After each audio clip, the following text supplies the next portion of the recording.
Hi అండి. Evening అయితే చాలు నోటికి ఏదో ఒకటి పుల్ల పుల్లగా, కారం కారంగా తినాలనిపిస్తుంది కదా! అలాంటప్పుడు ఇలా ఒక్కసారి ఇంట్లోనే ముంత మసాలా ట్రై చేయండి. చాలా టేస్టీగా ఉంటుంది. ఎలా చేయాలో చూపిస్తా. ముందుగా ఒక కడాయిలో మరమరాలను వేసి ఒక 2 మినిట్స్ పాటు కొంచెం క్రిస్పీగా అయ్యేంత వరకు ఫ్రై చేసుకొని ఒక వెడల్పాటి గిన్నెలోకి ట్రాన్స్ఫర్ చేసుకోండి. ఇప్పుడు అదే కడాయిలో ఆయిల్ వేసి ఆయిల్ బాగా హీట్ అయిన తర్వాత మనకి బయట బచారీ కొట్లో దొరికి కార్న్‌ఫ్లేక్స్ ఉంటాయి కదా! వాటిని తీసుకొచ్చి ఒక 1 మినిట్ పాటు ఫ్రై చేసుకోండి. ఇవి కొంచెం క్రిస్పీగా అయిన తర్వాత వీటిని కూడా సేమ్ బౌల్‌లోకి ట్రాన్స్‌ఫర్ చేసుకోండి. ఇప్పుడు అదే ఆయిల్‌లో ఒక చిన్న కప్పు వరకు వేరుశెనగ గుళ్ళను వేసి కొంచెం క్రిస్పీగా కలర్ చేంజ్ అయ్యేంత వరకు ఫ్రై చేసుకొని ఒక ప్లేట్‌లోకి తీసుకోండి.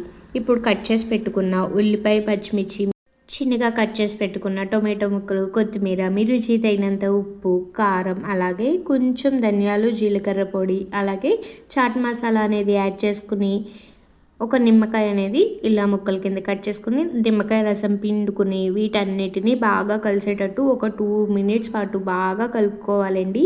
ఇప్పుడు మనం ముందుగా ఫ్రై చేసుకున్న వేరుశెనగ గుళ్ళను కూడా వేసి వీటిని కూడా ఒక్కసారి మిక్స్ చేసుకుంటే ఎంతో టేస్టీగా ఉండే ముంత మసాలా అనేది రెడీ అయిపోతుంది. మీరు కూడా మీ ఇంట్లో వాళ్ళకి ఈవినింగ్ టైం స్నాక్స్‌లా ఇలా ఒక్కసారి చేసి పెట్టండి. చాలా బాగుందంటారు.